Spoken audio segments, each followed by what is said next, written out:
Inilah dosa yang banyak terjadi pada anak cucu kita sekarang musim TikTok ni. Hari-hari habis orang Melayu hilang sifat malu. Tak, bini orang Islam berjoget dalam TikTok. Budak puan joget dalam rumah. Belakang nampak robok baju gata ayung. Dalam rumah joget tak ting. Betul tak?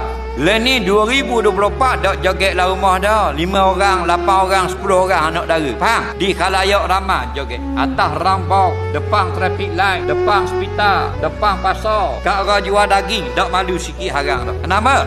Kerana sudah tidak ada iman. Dia malu ni kemudian daripada iman. Al-imanu urian walibasuhu taqwa wazinatuhul haya.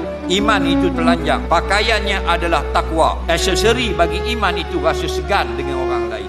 Dia ni tak ada rasa segan dah. Tu beksa cabut luar dalam. Tu beksa cabut baju taruh kopek. Tu beksa tumut perut korang. Tu beksa gelek punggung tunjuk korang.